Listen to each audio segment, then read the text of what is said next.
मुनिराज की जो वृत्ति है वो अलौकिक वृत्ति है, और जो संसारी जीवों की लौकिक वृत्ति है उसमें क्या अंतर है।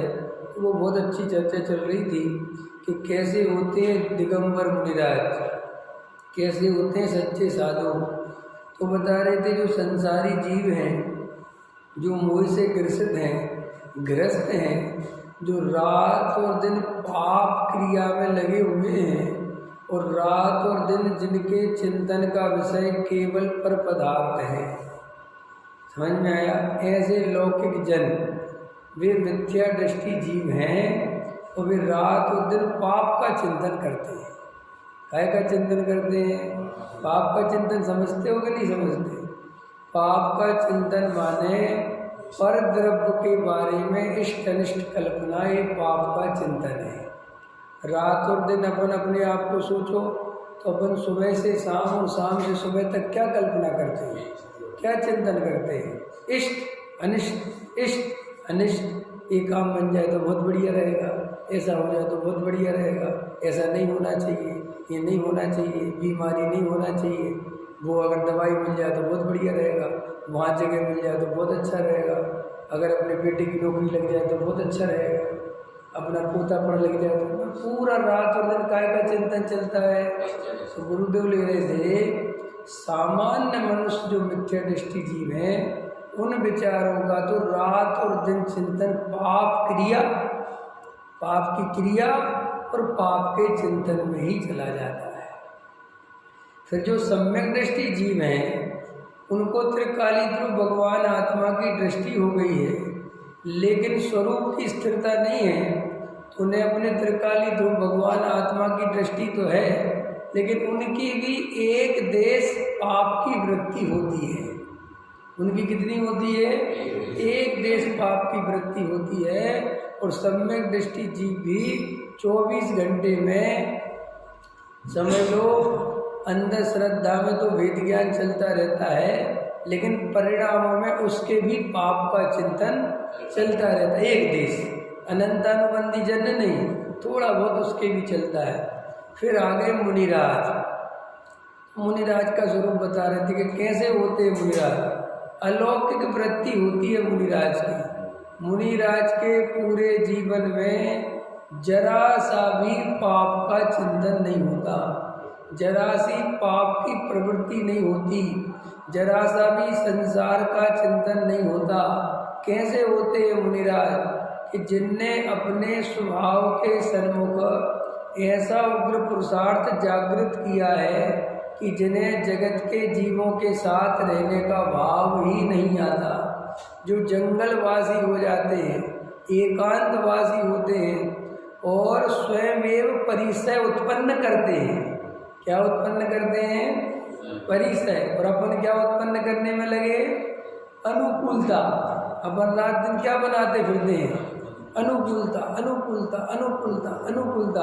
और मुनिराज जंगलवासी हो गए कि वहाँ मच्छर काटेंगे, काटने दो, वहाँ शेर भालू चीते आएंगे, आ जाने दो, वहाँ गर्मी लगेगी, लगने दो, ठंड लगेगी, लगने दो, बारिश होगी, होने दो, धूप लगेगी, पहाड़ पे चढ़ोगे, ठीक है, लगने दो। तो ऐसा परिसय को उत्पन्न करते हैं। तो क्या करते हैं कि बाहर में जितना परिसय उत्पन्न होता है वे अंदर और जम से रम जाते हैं, और अंदर चले जाते हैं, और अंदर चले जाते हैं, और क्या करते हैं? अतीन्द्रिय आनंद को भोगते हैं। परिसय सहते हैं और है सही लिखा हुआ हमने पढ़ा है, सहते हैं, सहते नहीं है, परिसय होते हैं। मुनिराज सहते माने उनको परिसय से दुख नहीं होता, उनको तो उस आत्मा का इतना आनंद होता है कि वे दूसरों को तो परिसय लगते हैं, लेकिन उन्हें वे परिसय लगते ही नहीं। इसके लिए उदाहरण नहीं, इसके लिए उदाहरण समझो।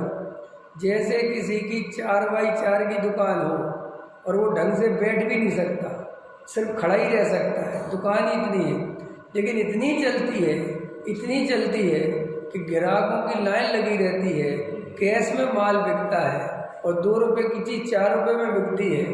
तो तुम्हें तो उसकी दुकान छोटी लग रही, तुम्हें तो लग रहा है बेचारे के पेट टूटे जा रहे हैं, कितना इतना परेशान है, लेकिन उसे तो बहुत आनंद आ रहा है, क्योंकि तुम उसकी आमदनी नहीं जानते और उतने में तुम उसको दुख सोच ही रहे थे उसके बारे में।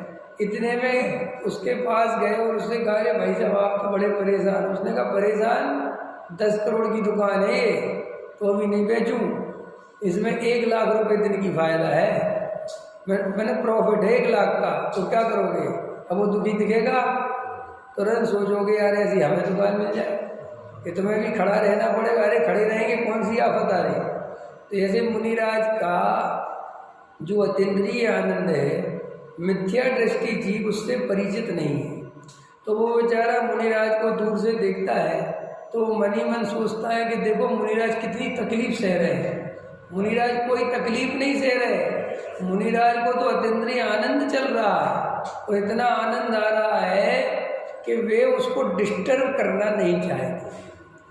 समझ में आया कि नहीं आया? उसमें बताया, कैसे बता रहे थे गुरुदेव कि मुनिराज को सामान्य पाप प्रवृत्ति वाले जीवों को समुदाय, मनुष्यों का समुदाय, स्त्री पुरुष शिष्य, इनका समुदाय सभा उसको बहुत अच्छा लगता है। 10 लोग मिले, 50 लोग मिले, 100 लोग मिले, सभा चल रही हो, मनुष्यों की भीड़ देखता है तो मिथ्या दृष्टि बड़ा प्रसन्न होता है, उसे बहुत मजा आता है, बढ़िया। लेकिन मुनिराज को कोई मनुष्य उनसे मिलने आवे तो कितना चले रहते गुरुदेव कि राजा आवे, सेठ आवे, शिष्य आवे, उनको खेद उत्पन्न होता है। क्या उत्पन्न होता है? ये डिस्टर्ब करने आ गए, नहीं समझ में आया, और मुझे करुणा आ जाएगी और मुझे इसके प्रश्न का जवाब देना पड़ेगा और मेरा उपयोग खराब हो जाएगा।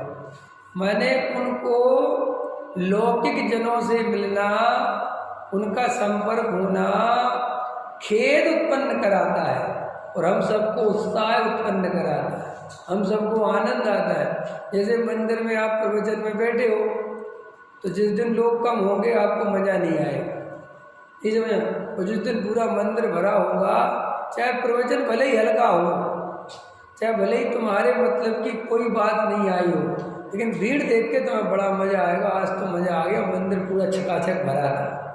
तो तुम्हें क्या खुशी मिल गई? मंदिर भरा था तो तुम्हें क्या हो गया? तो चकाचक मंदिर भरे होने से खुशी होती है। तो सुधा सागर महाराज,